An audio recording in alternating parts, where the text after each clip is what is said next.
नमस्कार. बेधडक चर्चेमध्ये आपल्या सगळ्यांचं स्वागत. पण आजची चर्चा जरी बेधडक असली तरी ती आहे धोरणांबद्दलची, आणि ते सुद्धा धोरण परराष्ट्र असलं तरी तुमच्या आमच्या सुद्धा फायद्याचं आणि तुमच्या आमच्यासाठी सुद्धा महत्त्वाचं असं. कारण भारत आणि फ्रान्स या दोन्ही देशांमधल्या धोरणांबद्दल सध्या चर्चा सुरू आहे. निमित्त आहे आपल्या प्रजासत्ताक दिनाचं. प्रजासत्ताक दिन साजरा करत असताना दिल्लीतल्या संचलनाकडे, राजपथवरील संचलनाकडे सगळ्यांचं लक्ष असतं. ते सगळ्यांसाठी आपल्या आकर्षण असतं. यावर्षी पहिल्यांदाच फ्रान्सचं जे एक सैनिकी दल आहे ते या संचलनामध्ये सहभागी होणार आहे. एक ऐतिहासिक घटना आहे. पण अशाच प्रकारच्या काही घटना या गेल्या 3 दिवसांमध्ये घडलेल्या आहेत. फ्रान्सचे अध्यक्ष भारतात आहेत, करार होत आहेत, आर्थिक पातळीवर सुद्धा आणि दहशतवाद विरोधी लढ्यात सुद्धा एकजूट दाखवली जाते. या सगळ्याचा अर्थ काय, या सगळ्याबद्दल काही विचार जो पुढे येतोय त्याच्याकडे आपण सगळ्यांनी कसं बघायला पाहिजे, काही मान्यवरांना आपण विचारूया, तज्ज्ञांना विचारूया. 3 महत्त्वाचे प्रश्न, त्याची चर्चा आजच्या या बेधडक चर्चेत होईल. प्रजासत्ताक दिनी फ्रान्सचं लष्करी संचलन हे बदलत्या जागतिक मैत्री पर्वाचं लक्षण आहे का? समता, स्वातंत्र्य आणि बंधुता या प्रजासत्ताकाच्या मूल्यांमध्ये भारत आणि फ्रान्समध्ये साम्य आहे का? आणि भारतीय प्रजासत्ताक दिनी येणारे मोठे जागतिक नेते, गेल्या वर्षी आपण ओबामा यांचं स्वागत केलं, यावर्षी फ्रान्सवा ओलांद आलेले आहेत. हे पंतप्रधान यांच्या परराष्ट्र धोरणाचं यश आहे का? हे 3 महत्त्वाचे प्रश्न आहेत आणि मान्यवर आपल्यासोबत आहेत. आपल्यासोबत आपल्या स्टुडिओमध्ये आहेत महेश म्हात्रे, कार्यकारी संपादक IBN लोकमतचे. त्याचबरोबर आपल्यासोबत आहेत भाजपचे राष्ट्रीय उपाध्यक्ष विनय सहस्त्रबुद्धे. आपल्यासोबत आहेत काँग्रेसचे प्रवक्ते डॉक्टर रत्नाकर महाजन आणि धोरण विश्लेषक श्रीकांत बारहाते. सर्वांचं स्वागत. महेश सर, तुमच्यापासून सुरुवात करतो. आपण काय निमित्ताने चर्चा करतोय हे प्रेक्षकांना सांगितलं, पण या सगळ्या गोष्टींमुळे भारत आणि फ्रान्स यांच्यामध्ये मैत्रीचा नवा अध्याय सुरू झालाय असं आपण म्हणू शकतो का? खरं तर मैत्रीचा नवा अध्याय 1998 पासून फ्रेंच प्रेसिडेंट जॅक शिराक ज्यावेळेस भारतात आले होते तेव्हापासून सुरू झाला आणि तेव्हापासून आत्तापर्यंत ही मैत्री वेगवेगळ्या टप्प्यांवर वृद्धिंगत होत गेलेली दिसली. आता आपल्याला याच्यात एक महत्त्वाची गोष्ट लक्षात घेतली पाहिजे, ती म्हणजे नजीकच्या काळात फ्रान्समध्ये झालेला दहशतवादी हल्ला आणि त्या पार्श्वभूमीवर फ्रेंच अध्यक्षांचं भारतामध्ये येणं आणि त्यांनी इथल्या सगळ्या प्रक्रियेमध्ये सहभागी होणं ही अत्यंत महत्त्वाची घटना आहे. आणि ज्या पद्धतीने गेल्या काही दिवसांपासून नरेंद्र मोदी यांनी आक्रमक पद्धतीने आपलं परराष्ट्र धोरण लोकांसमोर आणण्याचा प्रयत्न केलेला आहे, त्या सगळ्या पार्श्वभूमीवर मला असं वाटतं की दहशतवादी कारवायाची जी झळ भारताला आतापर्यंत पोहोचलेली आहे, एवढी झळ जगातील इतर कोणत्याही देशाला पोहोचलेली नसेल. तर अशा या सगळ्या पार्श्वभूमीवर फ्रान्सचे राष्ट्राध्यक्ष भारतामध्ये येणं आणि एका नवीन मैत्री पर्वाला बळ मिळणं ही अत्यंत महत्त्वाची घटना आहे आणि आपण सगळ्यांनी या गोष्टीचं स्वागत केलं पाहिजे. कारण ही जी प्रक्रिया आहे 1998 पासून सुरू झालेली जी मैत्री प्रक्रिया आहे, याच्यात अनेक टप्पे पाहिले. त्यामध्ये तत्कालीन पंतप्रधान मनमोहन सिंग यांना फ्रान्समध्ये एका महत्त्वाच्या कार्यक्रमासाठी निमंत्रित केल्यानंतर हे मैत्री पर्व अधिक वृद्धिंगत झालेलं होतं. आता नरेंद्र मोदी यांनी सुद्धा याच्यात पुढाकार घेतलेला आणि फ्रान्स जर आपल्या अधिक जवळ आला, तसं बघितलं तर फ्रान्स आणि भारत यांचा जो संबंध आहे हा 17व्या शतकापासून तर 1954 पर्यंत, म्हणजे 1954 पर्यंत पॉंडिचेरीमधून फ्रेंच सरकारचं बाहेर जाणं, या टप्प्यापर्यंत हा आपला संबंध घनिष्ठ संबंध आहे. विशेषतः मराठ्यांच्या अनेक लढायांमध्ये तत्कालीन जे वखार चालवणारे होते, फ्रेंच वखार चालवणारे, यांनी सुद्धा सहभाग घेतलेला होता. या सगळ्या पार्श्वभूमीवर आता हे एकत्र येणं हे 2 देशांमधली मैत्री अधिक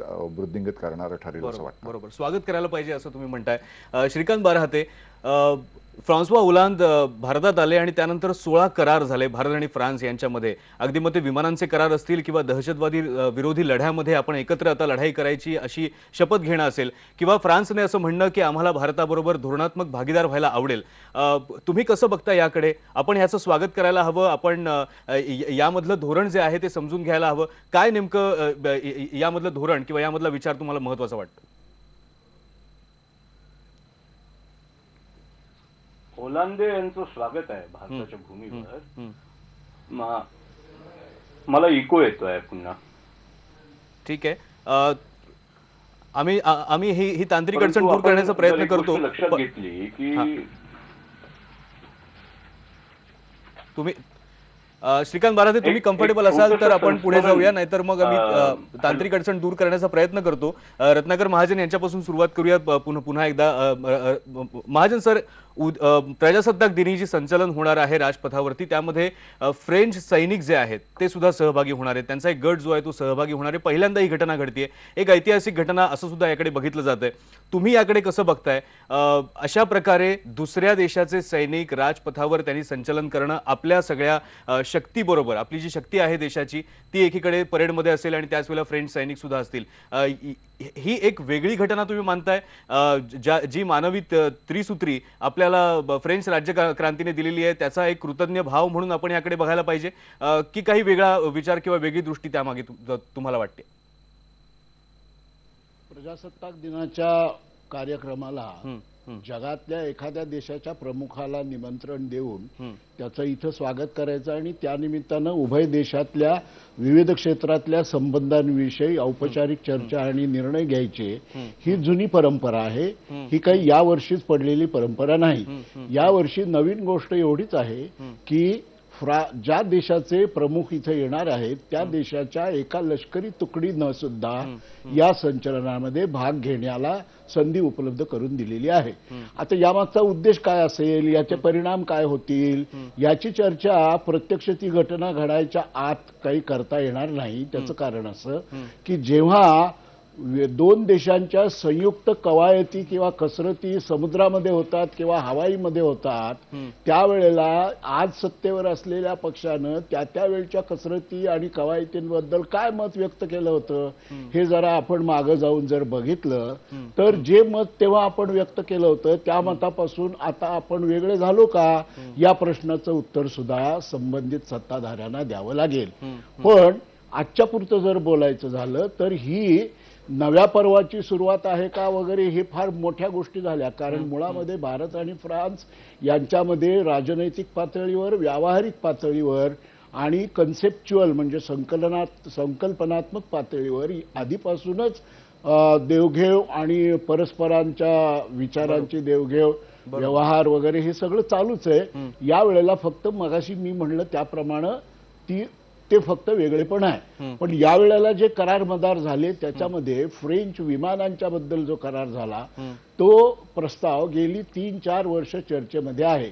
ती विमान निर्माण करणारी जी कंपनी आहे ती कंपनी आणि भारत सरकार यांच्यामध्ये काही तपशिलाबद्दल मतभेद आहेत. ते किमती संबंधी जसे आहेत तसे टेक्नॉलॉजी ट्रान्सफर बद्दल सुद्धा आहेत.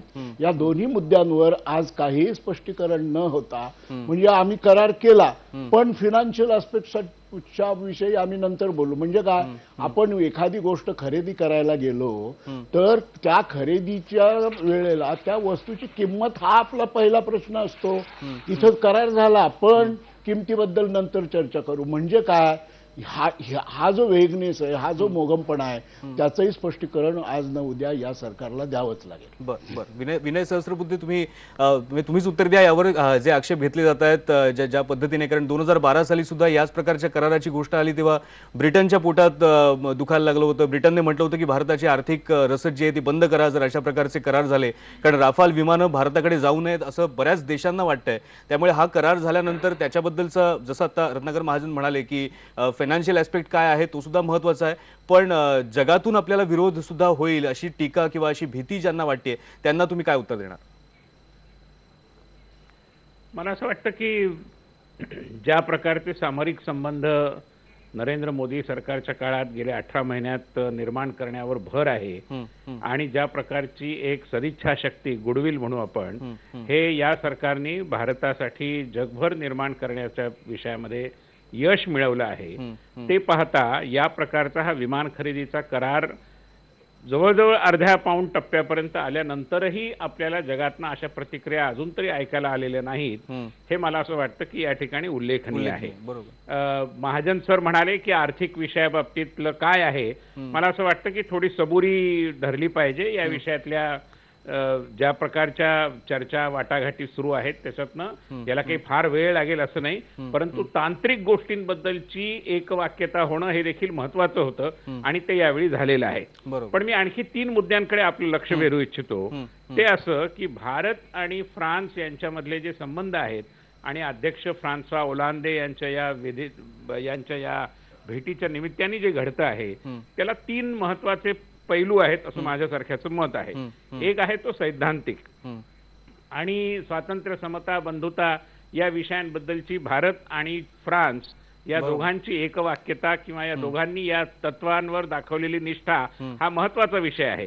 त्यांची जी तुकडी उद्या संचलनात भाग घेणार आहे त्याचा संदर्भ असा आहे की दरवर्षी 14 जुलैला फ्रान्समध्ये बॅस्टिल डे साजरा केला जातो आणि गेल्या वर्षीच्या 14 जुलैला भारतीय तुकडी ही फ्रान्सच्या संचलनामध्ये सहभागी झालेली होती. एक प्रकारे हा मैत्रीचा धागा पुढे नेण्याकरता या प्रकारची ही सैद्धांतिक मैत्री अधोरेखित होते आहे. दुसरी मैत्री आहे ती एक प्रकारे सामरिक किंवा रणनीतीच्या विषयातली आहे आणि आपल्याला माहिती आहे की चीन वन बेल्ट वन रोड या माध्यमातून खूप आक्रमकपणे हिंदी महासागरात येतो आहे आणि हिंदी महासागरामध्ये सेशेल्स आणि मादागास्कर या 2 प्रदेशांमध्ये फ्रान्सचं एक मोठ्या प्रमाणात सामर्थ्य आहे म्हणा, वर्चस्व आहे म्हणा, फ्रेंच लोकवस्ती मोठी आहे आणि त्यामुळे त्याही दृष्टीने हिंदी महासागरामध्ये आपल्याला एक जीवाभावाचा मित्र असणं याचं एक विशेष महत्व आहे. त्याही दृष्टीने हे होत आहे. आणि तिसरा महत्वाचा तंत्रज्ञानात्मक सहकार्याच्या दृष्टीने ज्या प्रकारे नरेंद्र मोदींच्या कल्पनेतून एक इंटरनॅशनल सोलर एनर्जी अलायन्स निर्माण झालं आहे त्याच्या मुख्यालयाचं उद्घाटन, त्याची पायाभरणी एक प्रकारे फ्रान्सच्या राष्ट्राध्यक्षांच्या उपस्थितीत घडते आहे. त्यामुळे हा तंत्रज्ञानात्मक पैलू जो आहे तो देखील मला असं वाटतं की या सगळ्या विषयाकडे पाहताना आपण लक्षात घेतला पाहिजे. बरोबर. दोन्ही देशांमध्ये एक सर्वंकष भागीदारी एक निर्माण होईल, एक सर्वंकष वातावरण सहकार्याचं निर्माण होईल, हे या भेटीतून पुढे येतं, हे सुद्धा महत्त्वाचं आहे. श्रीकांत बाराते, मगाशी मी तुम्हाला विचारलेला प्रश्न की जे करार झाले किंवा दहशतवाद विरोधी लढ्यामध्ये एकत्र आपण आहोत हे सांगण्याचा प्रयत्न झाला, एक धोरणात्मक भागीदार आम्ही भारताचे व्हायला तयार आहोत असं फ्रान्सच्या अध्यक्षांनी म्हणणं, याचं काय कशा प्रकारे विश्लेषण करायला हवं? या प्रश्नाच्या संदर्भात जो नाविन्याचा भाग म्हणजे काहीतरी नवीन होत आहे असं जे काही वारंवार मांडलं जात आहे, मला वाटते आंतरराष्ट्रीय संबंधांमधले 3 व्हर्टिकल्स आपण लक्षात घेतले पाहिजे जेव्हा आपण असं म्हणतो की काहीतरी नवीन होत आहे. पहिलं व्हर्टिकल असं आहे की नवीन धोरणात्मक सायुज्यता निर्माण होते आहे का, काहीतरी विशिष्ट नाविन्यपूर्ण होत आहे का. दुसरं व्हर्टिकल असं की भूराजकीय क्षेत्रीय अवकाशामध्ये नवीन दृष्टिकोन निर्माण होतात आहे. आणि तिसरी गोष्ट अशी की मूलभूत पायाभूत संस्थात्मक उभारणीचं काम हे 2 देश करतायत. हे 3 व्हर्टिकलवरच आपण मैत्रीचं नवीन पर्व, शक्तीचं नवीन पर्व किंवा आंतरराष्ट्रीय द्विपक्षीय संबंधांमधलं नवीन पर्वाचा जो काही आपल्या कल्पना आहेत त्याचं विश्लेषण आणि त्याचं असेसमेंट जे आहे हे या संदर्भात आपण करू शकतो. आता याच्यातली एक छोटस संस्मरण आहे की फ्रान्सिस बर्नियर हा 1760च्या अगोदर दारा शिकोहचा वैद्य होता, मग तो औरंगजेबाचा वैद्य झाला आणि दानिशमन खान नावाच्या यजद जमातीच्या मुघल सरदारासोबत त्यांनी आधी भौतिकशास्त्र आणि रहस्यवादाचे धडे घेतले आणि जबतीस नावाचे एक सरकारी गृहस्थ होते, त्यांना जबतीस कोबर्ट यांना त्यांनी वाणिज्य टिपण तयार करून दिले आणि 1671 मध्ये जेव्हा तो फ्रान्समध्ये वापस गेला त्यावेळी जेरे देकार्त हे जे विवेकवादी तिथले होते त्यांच्या विचाराचं समर्थन करण्याच्या प्रयत्नात ऑलमोस्ट त्यांनी अटक अंगावर ओढवून घेतली. भारत आणि फ्रान्स यांचा द्विपक्षीय सहसंबंध जो आहे तो अशा पद्धतीचा सघन सहसंबंध आहे. 1998 मध्ये फ्रान्सनी आपल्या अणुचाचणीचा निषेध केला नाही, परंतु त्याच्याही अगोदर 1993 मध्ये CNES नावाची फ्रान्सची जी राष्ट्रीय स्पेस एजन्सी आहे, रिसर्च एजन्सी, आणि इस्रोमध्ये करार झाला. हे आपण लक्षात घ्यायला हवं की नाही. There is a linearity and sequential तो स्कीमाचा भाग आहे की नेमकं काहीतरी नवीन होत आहे, काहीतरी अद्भुत होत आहे अशा पद्धतीचा वैचारिक एका पद्धतीची दुर्बलता आणि अगतिकपणा जो म्हणजे प्रतिकात्मकतेलाच जर आपण सर्व काही समजत असू तर त्या भरोश्यावर धोरणात्मक विश्लेषण होऊ शकत नाही. फ्रान्स यांनी न्यूक्लिअर अग्रीमेंटमध्ये म्हणजे सिव्हिल न्यूक्लिअर कोऑपरेशन मधला तो पहिला सिग्नेटरी आहे आपला. 2009 मध्ये इंडो फ्रान्स सीओ परिषदेची स्थापना झाली. हे वर्ष महत्वाचे आहे. 2012 मध्ये आपण जॉईंट वर्किंग ग्रुप स्थापन केला टेररिझमच्या विरोधात. ह्या सगळ्या गोष्टी महत्वाच्या आहेत. There is a linearity. याच्यामध्ये एक रेषीय द्विपक्षीय संबंधांना एका रेषीय अँगलनी आपण डेव्हलप करत नेतो आहे आणि याला फार मोठा इतिहास आहे. हा इतिहास हा काही फक्त एक 1.5-2 वर्षाचा इतिहास नाही आहे. हा इतिहास दशकांचाच नव्हे शतकांचा इतिहास आणि त्याच्यामुळे नवीन मैत्री पर्व किंवा अशा पद्धतीचे शब्दप्रयोग आपण जेव्हा वापरतो आणि कॅटेगरी मिस्टेक करण्याचा त्या प्रयत्न करतो की काहीतरी नवीन होत आहे, ते नवीन होत नाही, ते जुन्याचं परिष्कृत रूप आहे एवढंच आपण इथे म्हणू शकतो. बरोबर. पण म्हणून आपण त्याला नवा अध्याय, मैत्रीचा नवा अध्याय असं म्हणतोय.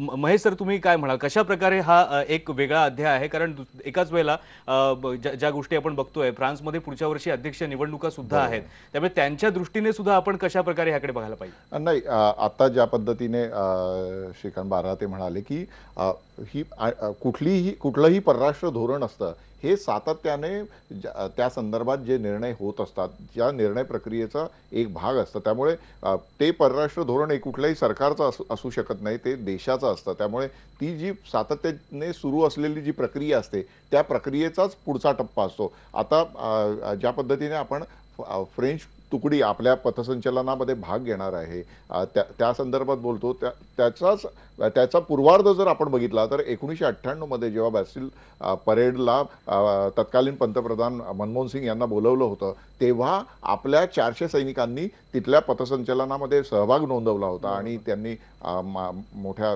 डौलात तिथे तिरंगा फडकताना आपल्याला त्यावेळेस सुद्धा दिसला होता. तर हे जे आहे हे दोन देशांमधलं जे आदान प्रदान आहे हे आदान प्रदान सुरूच राहणार आहे. कारण आपल्याला जर वेगळ्या पद्धतीने नवे दोस्त निर्माण करायचे असतील आणि जे जुने दोस्त आहेत आपले त्यांना बरोबर घेऊन जर पुढे जायचं असेल तर ही अशा पद्धतीची रचनात्मक मांडणी परराष्ट्र धोरणामध्ये सातत्याने केली जाते. 2011 मध्ये अशाच पद्धतीने भारताच्या मित्रांसंदर्भात, मित्र राष्ट्रांसंदर्भात जो अहवाल दिल्लीतल्या नॅशनल सिक्युरिटी रिसर्च कमिटीने दिलेला होता त्याच्यामध्ये आपले जे स्ट्रॅटेजिक पार्टनर्स आहेत, आपले जे धोरणात्मक मित्र राष्ट्र जे असतील अशांचा 90 पॉईंट्सनुसार त्यांनी ॲनालिसिस केलेलं होतं. त्यामध्ये रशिया सर्वाधिक जास्त 62 पॉईंट रशियाला दिलेले होते आणि त्याच्या खालोखाल युनायटेड स्टेट अमेरिका आणि त्याच्या खालोखाल फ्रान्स आहे. म्हणजे फ्रान्स हा आपल्या यादीमध्ये क्रमांक 3 वर आहे. तर इतकी जवळीक ज्याच्याशी आपली गेल्या 15-20 वर्षामध्ये जास्त झालेली असेल त्यांच्याबरोबर जर आपण अधिक जवळ जात असू तर दोन्ही देशांच्या संरक्षणाच्या दृष्टीने, दोन्ही देशांच्या प्रगतीच्या दृष्टीने आणि संभाव्य चीनची महाशक्ती जी वाढत चाललेली आहे त्या महाशक्तीला आळा घालण्याच्या दृष्टीने सुद्धा हे दोन्ही देशांचं जवळ येणं अधिक चांगलं आहे. बरोबर. विनय सहस्रबुद्धे तेच म्हणाले की सगळ्याच बाजूने आपण विचार केला तर एक चांगली जवळीक किंवा जसं आता महेश सर म्हणाले की आपण जुने जे मित्र आहेत आपले किंवा आपले अनेक काळापासून जे चालत आलेले मित्र आहेत ती मैत्री अजून घट्ट करण्याच्या दृष्टीने सुद्धा या ज्या घडामोडी घडत आहेत त्या महत्त्वाच्या आहेत. रत्नाकर महाजन, तुम्ही याकडे कशा प्रकारे बघताय? नवा अध्याय आहे की जुनाच अध्याय पुढे सुरू आहे असं आपण सध्या म्हणायचं? कारण एकीकडे आपण प्रजासत्ताक दिन साजरा करतोय, प्रजासत्ताक दिनाच्या दिवशी आलेले फ्रान्सचे अध्यक्ष आपले पाहुणे आहेत, त्यांच्या समोर हे केवळ संचलन नाहीये, त्यांच्या समोर आपल्या देशाची शक्ती त्याचं प्रदर्शन नाहीये, तर त्याचबरोबरीने आज त्यांनी मेट्रोमधून सुद्धा प्रवास केलेला आहे. त्यामुळे नागपूर त्यांना स्मार्ट करायचंय फ्रान्सला आणि त्याबद्दलचा करार सुद्धा त्यांनी केलाय. त्यामुळे या सगळ्या गोष्टी या येणाऱ्या काळामध्ये फ्रान्स असेल, जपान असेल, त्यांनी केलेली मदत असेल, त्यांच्यामुळे येणारं इन्फ्रास्ट्रक्चर असेल, हे महत्त्वाचं वाटत नाही का?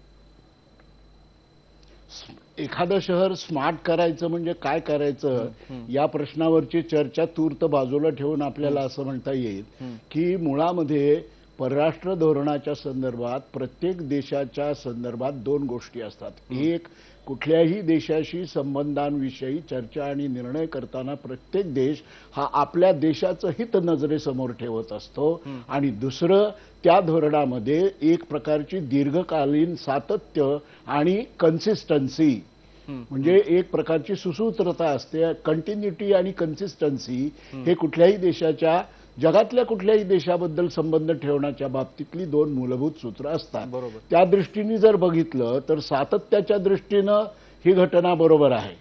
पण कन्सिस्टन्सीच्या दृष्टीने काय बघायचं म्हणजे मगाशी सामरिक बाबतीमध्ये जो उल्लेख झाला तो तर गमतीशीरच होता. म्हणजे असं की हिंद महासागरात आपल्याला आपल्या एखाद्या विश्वासातला मित्र हवा, पण तो कुणाच्या विरोधात हवा?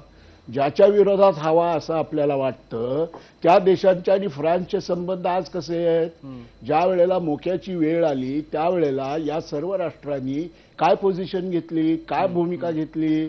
का नुसतं तुम्ही दोघं मिळून एक ठरवा काय करायचं ते, आम्ही त्यात पडत नाही अशी भूमिका घेतली?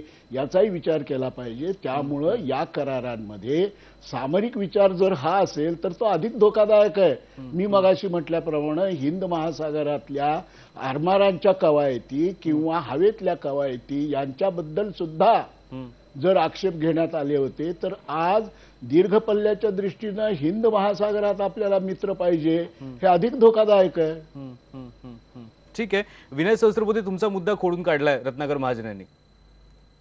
नाही, त्यांनी एक आभास निर्माण केलाय. ते नेहमीच असं करत असतात, त्यांचं कौशल्य वाखाणण्याजोगं आहे. परंतु त्यांनाही हे माहिती आहे की या हिंदी महासागरातल्या संदर्भामध्ये मी जो मुद्दा मांडला तो चीननी आता ज्या पद्धतीची अतिशय आक्रमक अशा प्रकारची खेळी खेळली आहे त्याच्या संदर्भात आहे. आणि चीनला त्यांच्या या वन बेल्ट वन रोड या प्रकल्पाला ज्या राष्ट्रांनी अजून पूर्णपणे पाठिंबा दिलेला नाही अशा राष्ट्रांमध्ये फ्रान्सचा समावेश आहे. अनेक युरोपीय राष्ट्रांनी, ब्रिटननी, फ्रान्सनी, अमेरिकेनी याविषयी अद्याप पूर्णपणे पाठिंबा दिलेला नाही.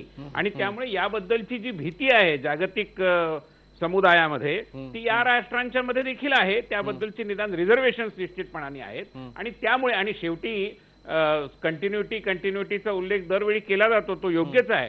पण रत्नाकरजी खूप अनुभवी आहेत, त्यांना मी हे सांगायची गरज नाही की कंटिन्युटी विथ चेंज हे सूत्र असतं. सातत्य असतंच, पण परिवर्तन हा सातत्याचा अंगभूत घटक आहे. आणि त्यामुळे परिवर्तनशील जसे आपण असतो तसा फ्रान्सही परिवर्तनशील असतो. आणि कुठल्याही देशाची रणनीती ही एका पद्धतीनेच केवळ जाते असं मानण्याचं काही कारण नाही. आणि त्यामुळे त्यांचं जे त्यांना मुद्दा खोडून काढल्याचा आनंद मिळत असेल तर माझी काही हरकत नाही. पण मला असं वाटतं की वास्तविकता काहीशी वेगळी आहे. बरं, याबद्दलची आणखी चर्चा जी आहे ती आपण करणार आहोत ब्रेक नंतर. सगळ्यात महत्त्वाचा मुद्दा जो आहे तो आर्थिक संबंधांबद्दलचा सुद्धा आहे, कारण जे करार झालेले आहेत ते आपल्या दृष्टीने खूप महत्त्वाचे आहेत. अर्थात त्याबद्दलची सगळी माहिती जी आहे ती अजून उघड व्हायची आहे. पण तरी सुद्धा या सगळ्या बाबतीमध्ये नरेंद्र मोदी यांच्या परराष्ट्र धोरणाचं हे यश आहे का? एका वर्षी ओबामा इथे येतात, 3 दिवस ते इथे होते, आता ओलांड सुद्धा इथे आहेत आणि त्यांच्या इथे येण्यामुळे, त्यांच्या भेटीमुळे जगाचं लक्ष जे आहे ते तेवढ्यापुरतं का होईना पण भारताकडे राहतं. आणि त्याचा परिणाम जो आहे तो भारताची प्रजासत्ताक म्हणून जी एक शक्ती आहे ती वाढण्यात सुद्धा होत असतो. याबद्दलची चर्चा आपण करूया ब्रेक नंतर. पहा फक्त IBN लोक.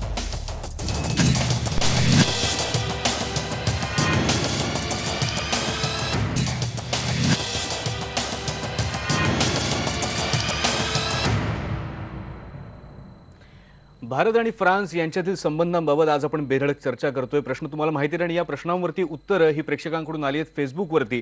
काय त्यांनी म्हटलंय प्रेक्षकांनी आपण बघूया. वेगवेगळी मतं आहेत प्रेक्षकांची. सचिन डोळे म्हणतायत की पंतप्रधानांचं परराष्ट्र धोरण जे आहे ते योग्य पद्धतीने सुरू आहे, योग्य दिशेने सुरू आहे. ज्याच्या हाती मैत्रीचा ताज भविष्यात तोच करेल जगावर राज, असं ते म्हणतात. अमरजीत थोरात म्हणतायत की फ्रान्सला त्यांची अणुऊर्जा विकण्यासाठी एका देशाची गरज आहे आणि म्हणून ही सगळी मैत्री सुरू आहे. सुरेंद्र माने म्हणतात भारताला मैत्रीची गरज होतीच. हे संचलन जे आहे सैनिकी संचलन ते नक्कीच आश्वासक आहे. बाळासाहेब जोशी म्हणतायत की दहशतवादाला ठेचण्यासाठी अशा मैत्रीची गरज आहेच. बालाजी काकडे यांचं असं म्हणणं आहे की असं काही मैत्री पर्व वगैरे होणार नाही. फ्रान्स जो आहे तो व्यापारी देश आहे. आकाश मुळगीर यांचं असं म्हणणं आहे की फ्रान्स लष्करी संचलन करेल पण जेव्हा वेळ येईल तेव्हा मदत करेल का, वेगवेगळ्या प्रकारची मतं प्रेक्षकांकडून येत आहेत. आणखी काही मतं आहेत, काही निवडक मी तुम्हाला वाचून दाखवली. आपल्यासोबत आहेत महेश म्हात्रे, काँग्रेसचे रत्नाकर महाजन, आपल्यासोबत आहेत भाजपचे विनय सहस्त्रबुद्धे आणि धोरण विश्लेषक श्रीकांत बारहाते. महेश सर, व्यापाराचा विचार केला, आर्थिक संबंधांचा विचार केला, जसं आता एका प्रेक्षकाने म्हटलंय की हे मैत्री पर्व वगैरे काही नाही, फ्रान्स हा पूर्णपणे व्यापारी देश आहे आणि तो व्यापार करण्यासाठी इथे आलेला आहे. इतिहासात जे झालं ते आता होईल की नाही आपल्याला माहीत नाही, पण भारत आणि फ्रान्स यांच्यामध्ये व्यापारी संबंध वृद्धिंगत होण्यासारखी परिस्थिती आता तयार झाली आहे असं म्हणता येईल का? 2008 मध्ये जेव्हा भारत आणि फ्रान्सचे राष्ट्रप्रमुख भेटलेले होते त्यावेळेस त्यांनी जे दोन्ही देशांसमोर व्यापारासंदर्भातचं जे एक टार्गेट ठेवलेलं होतं ते टार्गेट आत्तापर्यंत पूर्ण झालेलं नाही आहे. 2008 मध्ये या दोन्ही देशाच्या राष्ट्रप्रमुखांनी ठरवलं होतं की दोन्ही देशांमध्ये किमान आपण 12 अब्ज युरोचा आर्थिक व्यवहार होईल असं आपण टार्गेट ठरवूया असं दोन्ही देशांनी ठरवलं होतं. परंतु आपण जर गेल्या 2000 ते 2013 या दरम्यानच्या दोन्ही देशांमधला जर आर्थिक उलाढाल जर बघितली तर भारतामध्ये फ्रान्समधून जी आर्थिक गुंतवणूक आलेली आहे ती आर्थिक गुंतवणूक तेवढी नाही आहे. ती आर्थिक गुंतवणूक एप्रिल 2000 ते जून 2012 पर्यंत एकूण जी आलेली आहे ती 3 अब्ज डॉलर्सपेक्षा जास्त नाही आहे. त्या जोडीला भारतामध्ये गुंतवणूक करणारे जे देश आहेत त्याच्यामध्ये फ्रान्सचा नंबर 9वा लागतो आणि जे वर जे देश आहेत त्याच्यामध्ये सिंगापूर सारखा छोटा देश सुद्धा आहे. यावरून आपण त्याची क्रमवारी लावू शकतो. त्याच जोडीला फ्रान्समध्ये भारतीय कंपन्यांनी जी गुंतवणूक केलेली आहे ते फ्रान्समध्ये गुंतवणूक करणारे जे बाहेरचे देश आहेत त्यात आपला 13वा नंबर लागतो. आपल्याकडील टाटा सारखी कंपनी असेल किंवा सॉफ्टवेअर मधल्या आपल्या विप्रो सारख्या कंपन्या असतील यांनी फ्रान्समध्ये गुंतवणूक केलेली आहे. परंतु ती अजून तेवढ्या प्रमाणात झालेली नाही जेवढ्या प्रमाणात व्हायला हवी होती. 2008 मध्ये दोन्ही राष्ट्रप्रमुखांनी अपेक्षा केलेली होती तेवढी झालेली नाही. आपण अपेक्षा करूया की मोदी आणि ओलांद यांच्या भेटीनंतर ती वाढेल. बरोबर. श्रीकांत बारहाते, आपण असं म्हणू शकतो का की जर आतापर्यंत एवढी आर्थिक गुंतवणूक झालेली नसेल याचा अर्थ ती पुढे व्हायला वाव आहे? कारण आता नरेंद्र मोदी यांनी स्वतः असं म्हटलेलं आहे की भारत आणि फ्रान्स या दोन देशांचा जर विचार केला तर आर्थिक विकासात सुद्धा हे दोन्ही देश परस्परांना सहकार्य करू शकतात, कारण भारताचं कौशल्य आहे आणि फ्रान्सच्या उत्पादन क्षेत्राची विलक्षण क्षमता आहे आणि हे जर दोन्ही एकत्र आलं तर खूप काही साध्य होऊ शकतं. हे खूप काही म्हणजे नेमकं काय?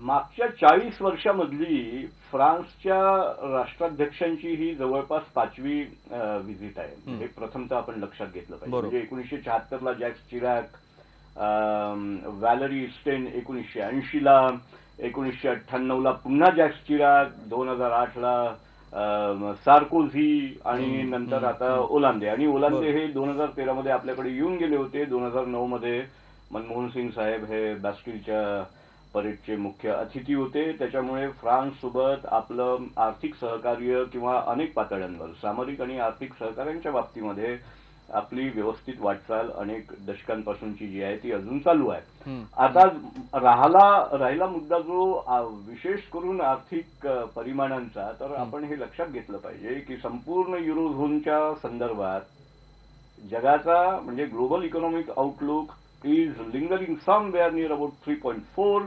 3.4 हा ग्लोबल आउटलुक असल्यानंतर युरो झोन मध्ये ज्या पद्धतीच्या भीषण समस्या तयार झालेल्या आहे किंवा होऊ घातलेल्या आहे आणि चीनच्या डिव्हॅल्युएशनच्या संदर्भात 2016 मध्ये ऑलरेडी अत्यंत साशंक आणि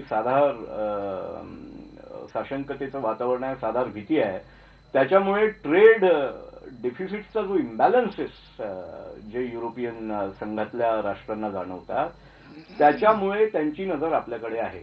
म्हणजे आपल्याकडे अनेक युरोपियन राष्ट्रांची किंवा जगातल्या अनेक राष्ट्रांची फक्त वाणिज्याच्या अर्थातून आपल्याकडे नजर असणे याचा एक अर्थ असा होतो की आपण एकासोबत डील करत असताना मगाशी उल्लेख झाला इतर अनेक नाराज होतात. हंसे मुक्ता नेली केला कलकलाट काकांनी.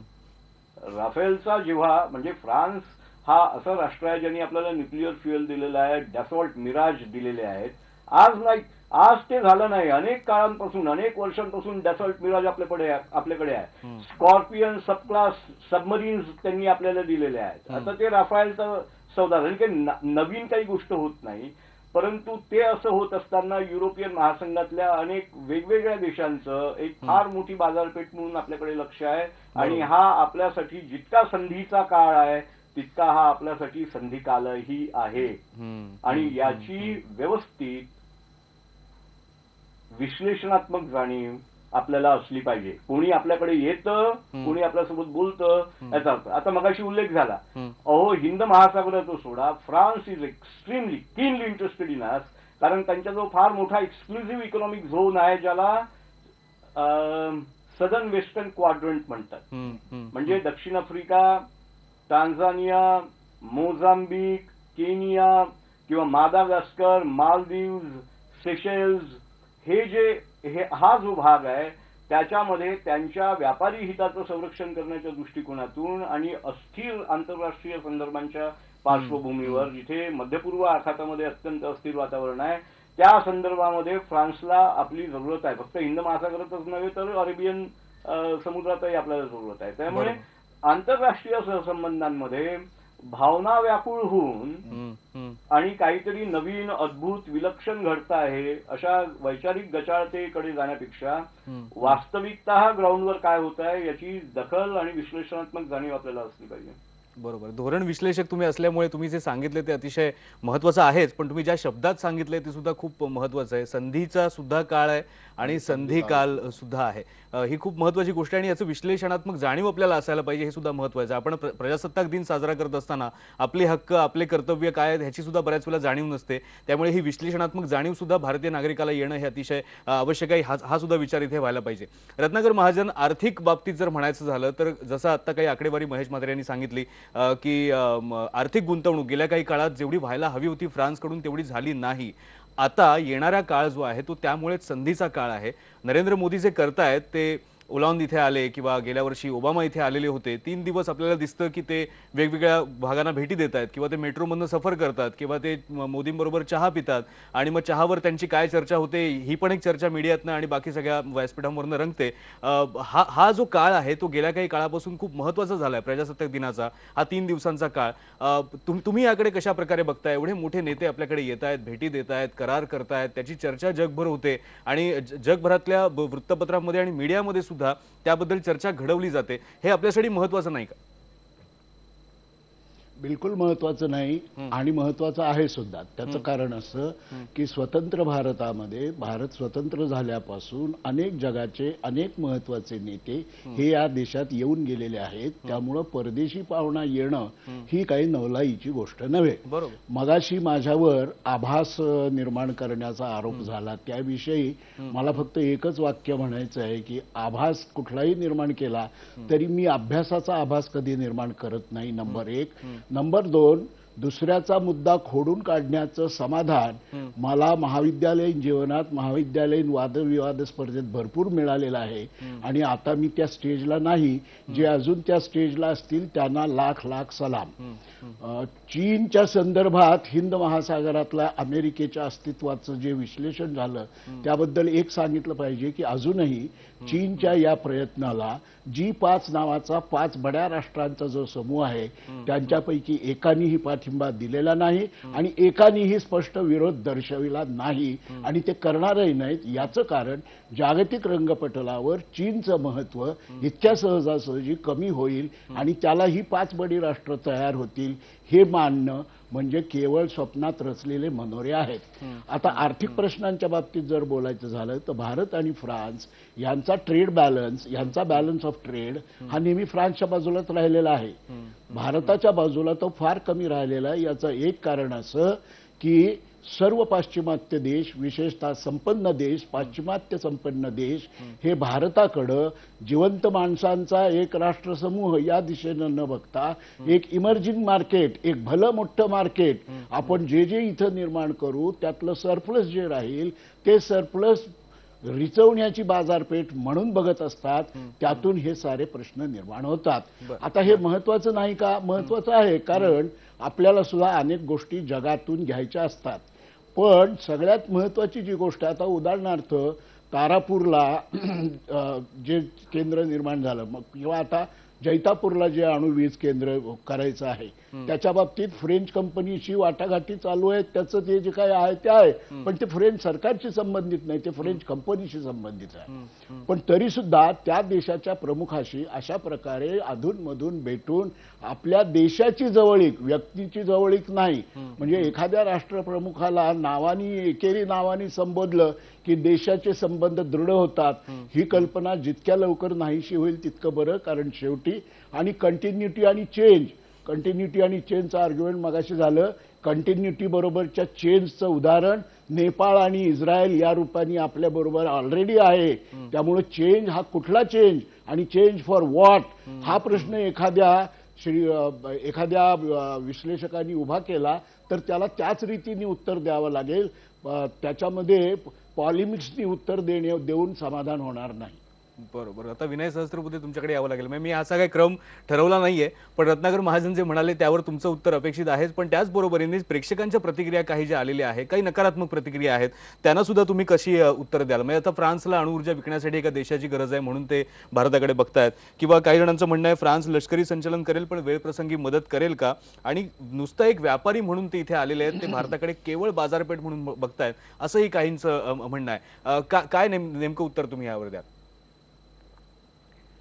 अशा प्रकारच्या शंका उपस्थित केल्या जाणं हे अगदी स्वाभाविकच आहे. शेवटी हे देश एकमेकांशी संबंध ठेवतात, ते काही परोपकाराच्या भावनेने ठेवत नाहीत. त्यात एक स्वतःचा एक राष्ट्रीय स्वार्थ हा असतो आणि त्यात काही गैर नाही. आणि त्यामुळे ते जर आपल्याकडे बाजारपेठ म्हणून पाहत असतील तर आपणही त्यांच्याकडे त्याच नजरेने बघितलं पाहिजे की आपल्याकडे जर ते एका विशिष्ट पद्धतीने पाहतात तर आपल्या कोणत्या गोष्टी या त्यांच्या बाजारपेठेमध्ये जाऊ शकतात किंवा तिथे अधिक आपल्याला स्थान मिळू शकतं, आणि कशा प्रकारे परस्पर जे काही हित आहेत त्या हिताचं रक्षण कसं होऊ शकतं हे आपल्याला बघितलंच पाहिजे. हा म्युच्युअल इंटरेस्टचा विषय आणि त्यामुळे त्यामध्ये काही फार गैर आहे असं मला वाटत नाही.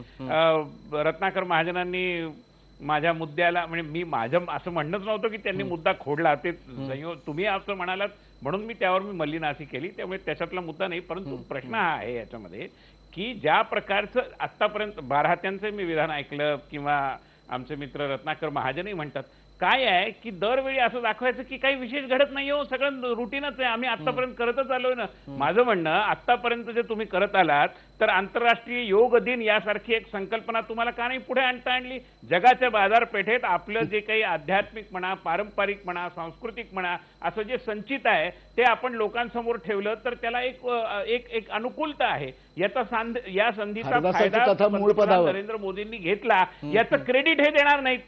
सोलर एनर्जीचं एक अलायन्स करावं अशा प्रकारची कल्पना मांडली आणि 1400 देशांना त्याच्यामध्ये आपण गोळा केलं, याचं क्रेडिट देणार नाहीत. कारण एक अशा प्रकारची एक संकुचितता आहे की सगळं काही आहे ना ते आम्हीच केलेलं होतं, तुम्ही आता आलायत ही आमची मेहरबानी आहे, तुम्ही राज्य करताय ते ठीक आहे, पण कंटिन्युटी महत्वाची.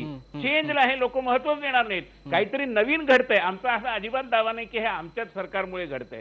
शेवटी कंटिन्युटी विथ चेंज म्हणताना कंटिन्युटी ही आधी येते, ही गोष्ट खरीच आहे. परंतु त्याचा अर्थ जे काही घडतं आहे त्यातली जी काही सकारात्मकता आहे ती पूर्णपणे नाकारल्याशिवाय आपल्या राजकीय विचारधारेविषयीची निष्ठाच व्यक्त होणार नाही, असा जो काही भ्रम काही मंडळींना होतो त्याबद्दल माझ्या मनामध्ये खेद आहे आणि दुःख आहे. बरं विनयजी, एक महत्त्वाचा प्रश्न या निमित्ताने, नरेंद्र मोदी यांच्या परराष्ट्र धोरणाचा भाग जो आहे तो यामध्ये महत्त्वाचा आहे. जसं मी मगाचपासून उल्लेख करतोय की गेल्या वर्षी प्रजासत्ताक दिनाला पाहुणे म्हणून आले होते बराक ओबामा, यावर्षी फ्रान्सचे अध्यक्ष आले. अशी सुद्धा एक टीका होते किंवा असं सुद्धा बोललं जातं, शंका उपस्थित केली जाते की नरेंद्र मोदी हे नेहमी एखाद्या गोष्टीचा किंवा एखाद्या घटनेचा इव्हेंट करतात, 3 दिवस ते अध्यक्ष इथे आहेत, ते मेट्रोमधून सफर करतील, मग त्याची दृश्य दिवसभर टीव्हीवर दिसत राहतील किंवा अशा प्रकारे काही चर्चा असतील, रॉक गार्डनला भेटी देणं असेल. हा एक देखावा म्हणायचा जे विरोधकांकडून म्हटलं जातं की आताच्या काळातली ही एक गरज आहे की या पद्धतीने आपण लोकांसमोर गेलं पाहिजे, हे जगाला कळलं पाहिजे.